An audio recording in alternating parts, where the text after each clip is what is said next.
ಹುಲಸೂರು ತಾಲೂಕಿನಾದ್ಯಂತ 78ನೇ ಸ್ವಾತಂತ್ರ್ಯೋತ್ಸವದ ಸಂಭ್ರಮ, ದಾಸ್ಯದಿಂದ ಬಿಡುಗಡೆಗೆ ಬಲಿದಾನದ ಸ್ಮರಣೆ, ಸಾಹಿತಿ ಗುರುಲಿಂಗಪ್ಪ ದಬಾಲೆ ಅಭಿಮತ. ಹುಲಸೂರ ಪಟ್ಟಣ ಸೇರಿದಂತೆ ತಾಲೂಕಿನಾದ್ಯಂತ ಗುರುವಾರ 78ನೇ ಸ್ವಾತಂತ್ರ್ಯೋತ್ಸವವನ್ನು ಸಡಗರದಿಂದ ಆಚರಿಸಲಾಯಿತು. ತಾಲೂಕು ಗಾಂಧಿ ವೃತ್ತದಲ್ಲಿ ನಡೆದ ಧ್ವಜಾರೋಹಣ ಕಾರ್ಯಕ್ರಮದಲ್ಲಿ ಶಾಸಕ ಶರಣು ಸಲಗರ ಇವರ ಸಮ್ಮುಖದಲ್ಲಿ ತಹಶೀಲ್ದಾರ್ ಶಿವಾನಂದ ಮೇತ್ರಿ ರಾಷ್ಟ್ರ ಧ್ವಜಾರೋಹಣ ನೆರವೇರಿಸಿದರು. ನಂತರ ಪಟ್ಟಣದ ಗುರುಬಸವೇಶ್ವರ ಸಂಸ್ಥಾನ ಮಠದಲ್ಲಿ ನಡೆದ ವೇದಿಕೆ ಕಾರ್ಯಕ್ರಮದಲ್ಲಿ ವಿಶೇಷ ಉಪನ್ಯಾಸ ನೀಡಿದ ಸಾಹಿತಿ ಗುರುಲಿಂಗಪ್ಪ ದಬಾಲೆ ಮಾತನಾಡಿ, ಬ್ರಿಟಿಷರ ದಾಸ್ಯದಿಂದ ರಾಷ್ಟ್ರವನ್ನು ಮುಕ್ತಗೊಳಿಸಲು ಹಿರಿಯರು ಮಾಡಿದ ತ್ಯಾಗಗಳನ್ನು ಸ್ಮರಿಸಿ ಪ್ರತಿಯೊಬ್ಬರೂ ಸ್ವಾತಂತ್ರ್ಯವನ್ನು ಕಾಪಾಡಿಕೊಳ್ಳುವ ಪಣ ತೊಡಬೇಕೆಂದು ಹೇಳಿದರು. ಅನೇಕತೆಯಲ್ಲಿ ಏಕತೆಯನ್ನು ಸಾಧಿಸಿ ಸರ್ವ ಜನಾಂಗದ ಶಾಂತಿಯ ತೋಟ ಎಂಬ ತತ್ವಾದರ್ಶದೊಂದಿಗೆ ಪ್ರಗತಿ ಪಥದತ್ತ ಸಾಗ್ತಿರುವ ಭಾರತವನ್ನು ಅಸ್ಥಿರಗೊಳಿಸಲು ನೆರೆಹೊರೆ ರಾಷ್ಟ್ರಗಳು ಸಂಚು ನಡೆಸುತ್ತಿದೆ.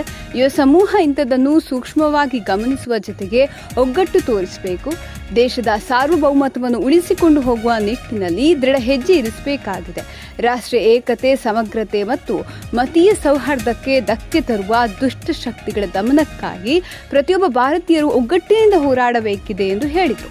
ದೇಶದ ಸ್ವಾತಂತ್ರ್ಯಕ್ಕಾಗಿ ತ್ಯಾಗ ಬಲಿದಾನ ಮಾಡಿದ ಮಹಾತ್ಮರ ಕುರಿತು ಅರಿದಿದ್ರೆ ಸ್ವಾತಂತ್ರ್ಯ ದಿನಾಚರಣೆಗೆ ಅರ್ಥ ಇಲ್ಲ. ದೇಶವು ಎಷ್ಟೋ ಜನರ ತ್ಯಾಗ ಬಲಿದಾನಗಳಿಂದ ಸ್ವಾತಂತ್ರ್ಯ ಪಡೆದುಕೊಂಡಿದ್ದು, ಇದನ್ನು ಉಳಿಸಿಕೊಳ್ಳುವಲ್ಲಿ ಪ್ರತಿಯೊಬ್ಬ ವ್ಯಕ್ತಿಯ ಪಾತ್ರ ಮುಖ್ಯವಾಗಿದೆ ಎಂದು ಹುಲಸೂರ ಶ್ರೀ ಶಿವಾನಂದ ಸ್ವಾಮೀಜಿ ಹೇಳಿದರು. ತಹಶೀಲ್ದಾರ್ ಶಿವಾನಂದ ಮೇತ್ರಿ ಕಾರ್ಯಕ್ರಮ ಅಧ್ಯಕ್ಷತೆ ವಹಿಸಿ ಮಾತನಾಡಿ, ಜನಪ್ರತಿನಿಧಿಗಳು ಜನನಾಯಕರಾಗುವುದು ಸುಲಭವಲ್ಲ. ಆಡಳಿತ ಯಂತ್ರವನ್ನು ಜನಸಾಮಾನ್ಯರಿಗೆ ನೀಡುವ ಅಧಿಕಾರಿಗಳು ಇಚ್ಛಾಶಕ್ತಿ ಪ್ರದರ್ಶಿಸಲು ಮುಂದಾಗಬೇಕೆಂದರು. ಇದೇ ಸಂದರ್ಭದಲ್ಲಿ ವಿವಿಧ ಕ್ಷೇತ್ರದಲ್ಲಿ ಸಾಧನೆ ಮಾಡಿದವರಿಗೆ ಸನ್ಮಾನಿಸಿ ಗೌರವಿಸಲಾಯಿತು. ನಂತರ ಹಮ್ಮಿಕೊಳ್ಳಲಾದ ಸಾಂಸ್ಕೃತಿಕ ಚಟುವಟಿಕೆಗಳ ಅನಾವರಣದಲ್ಲಿ ವಿವಿಧ ಶಾಲಾ ಮಕ್ಕಳು ದೇಶಭಕ್ತಿ ಗೀತೆ, ಭರತನಾಟ್ಯ ನೃತ್ಯ ಗೀತೆಗಳನ್ನು ನಡೆಸಿಕೊಟ್ರು. ಈ ಸಂದರ್ಭದಲ್ಲಿ ತಾಲೂಕ್ ಪಂಚಾಯತ್ ಇಒ ವೈಜನಾಥ ಪುಲೆ, ಪಿಎಸ್ಐ ಶಿವಪ್ಪ ಮೇಟಿ, ಮಹದೇವ ಜಮ್ಮು, ಪಿಡಿಒ ರಮೇಶ್ ಮಿಲಿಂದಕರ, ಪ್ರಮುಖರಾದ ಸುಧೀರ್ ಕಡಾಡಿ, ಲತಾ ಹರಕುಡೆ, ಗ್ರಾಮ ಪಂಚಾಯಿತಿ ಅಧ್ಯಕ್ಷ ಸಂಜೀವ್ ಕುಮಾರ್ ಬುಸಾರೆ, ಸರಸ್ವತಿ ಬಾಲಕುಂದೆ, ಓಂಕಾರ ಪಟ್ನೆ, ಎಂಜಿ ರಾಜೋಳೆ, ಚಂದ್ರಕಾಂತ್ ದೆಟ್ನೆ, ರಣಜಿತ್ ಗಾಯಕ್ವಾಡ್, ಬಾಬುರಾವ್ ಮಲೋದೆ, ದೇವೇಂದ್ರ ಭೋಪಲೆ, ವಿವೇಕ್ ಚಳಕಾಪುರೆ, ವಿದ್ಯಾಸಾಗರ್ ಬನ್ಸೂಡೆ, ಮನ್ಸೂರ್ ದಾವಲಾಜಿ, ಕಾಶಿನಾಥ್ ಕಲಾ, ರುಕುಂ ಮುಗಳೈ, ಸೋಮನಾಥ್ ನಂದಗೆ, ಶಾಲಾ ಮಕ್ಕಳು ಸೇರಿ ಸಾರ್ವಜನಿಕರು ಉಪಸ್ಥಿತರಿದ್ದರು. ನಾಗರಾಜ್ ಹಾವಣ್ಣ ನಿರೂಪಿಸಿ ವಂದಿಸಿದರು. ಸುಪ್ರಭಾತ ನ್ಯೂಸ್ ಹುಲಸೂರು. ನಮ್ಮ ದೇಶದೊಳಗೆ 3 ಬಹಳ ದೊಡ್ಡ ಹಬ್ಬಗಳನ್ನ ನಾವು ಆಚರಣೆ ಮಾಡ್ತೇವೆ. ಹಬ್ಬಗಳಲ್ಲಿಯೇ ಅತ್ಯಂತ ದೊಡ್ಡ ಹಬ್ಬಗಳು ಅಂದ್ರೆ 3 ಹಬ್ಬಗಳು. ಸರ್ಕಾರವೇ ಮುಂದೆ ನಿಂತು ಆಚರಣೆ ಮಾಡ್ತಕ್ಕಂಥ ಹಬ್ಬಗಳು. ಬೇರೆ ಹಬ್ಬಗಳು ಸಾಕಷ್ಟು ನಮ್ಮ ಇಂಡಿಯಾಗಳು, ನಮ್ಮ ದೇಶದೊಳಗೆ ಇರುವಷ್ಟು ಹಬ್ಬಗಳು ಬೇರೆ ಯಾವ ದೇಶದೊಳಗೂ ಇಲ್ಲ. ಈ ಹಬ್ಬಗಳಲ್ಲಿಯೇ ಅತ್ಯಂತ ದೊಡ್ಡದಾಗಿರ್ತಕ್ಕಂಥ ಹಬ್ಬಗಳು, ಅದು ಸರ್ಕಾರವೇ ಆಚರಿಸಲ್ಪಡುವಂತ ಹಬ್ಬಗಳು ಯಾವುವು ಅಂತಂದ್ರೆ 3 ಹಬ್ಬಗಳು.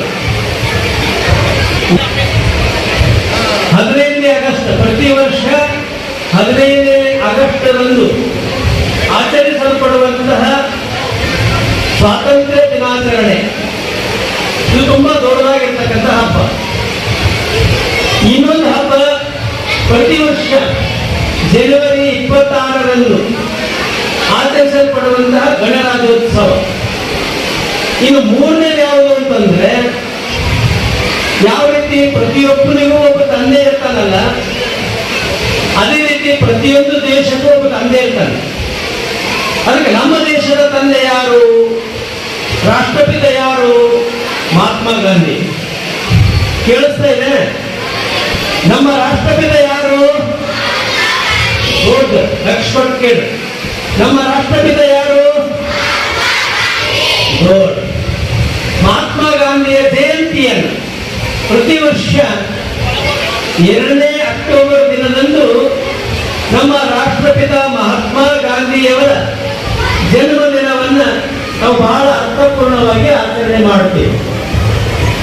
ಈ 3 ದಿನಗಳನ್ನು ನಾವು ಯಾಕೆ ಆಚರಣೆ ಮಾಡಬೇಕು ಅನ್ನುವುದನ್ನು ನಾವು ಪ್ರಶ್ನೆ ಹಾಕೊಳ್ಬೇಕು. ಈ 3 ಹಬ್ಬಗಳು ನಮ್ಗೆ ಯಾಕೆ ದೊಡ್ಡ ಹಬ್ಬಗಳಲ್ಲ?